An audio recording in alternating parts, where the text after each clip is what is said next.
কাকিমা, ও কাকিমা, মা এই কে গো? মা গো মা, জামা জমেছে। কোথায় ছিলে তুমি কালকে সারা রাত? এই তো ফুটো।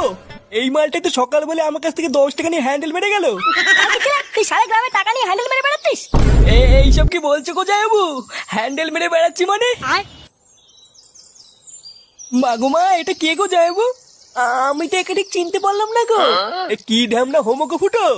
সকাল বলে হ্যান্ডেল মেরে গেল, আবার বলে গেল পরের দিন আসবো, আর এখন বলে নাকি চিনতে পারছে না। এই কি হয়েছে রে, এত চেঁচামেচি কিসের? এই দেখো বাবা, আমি তোমাকে বলেছিলাম না হোমচ থেকে বাড়ি থেকে বের করো। আজ ভোরবেলায় পুরো গ্রামে 10 টাকা নিয়ে হ্যান্ডেল মেরে বেরিয়েছে। এইসব কি বলছিস? ফুটো ঠিকই বলছে কাকু। এই দেখো, মদনকে জিজ্ঞাসা করো, আজ ভোরবেলায় মদনের কাছ থেকে 10 টাকা নিয়ে ওর হ্যান্ডেল মেরে দিয়েছে। ইয়ে মানে হ্যাঁ গো নান্টুদা। ও, ওই জন্য তো ভাবি আজ ভোরবেলায় অন্ধকার থাকতে এই সরে বাচ্চা আমার সাইকেল নিয়ে কোথায় গেল। তার মানে এই চোদনা আজকে ভোরবেলায় টাকা নিয়ে হ্যান্ডেল মারতে গেছিল। হ্যাঁ, আরে শান্তি ছিল সবাইকে বলে বেরিয়েছে ও নাকি আমার শালা। কি সারা গ্রামে আমাদের মান সম্মান এভাবে গাড় মারছে? এই সবাই মিলে ধরে এই হোমোসাটা ভাঙতা। ইয়ে মানে মেশমশাই, আমি কিছু করিনি। কিছু করিসনি লেউড়ি?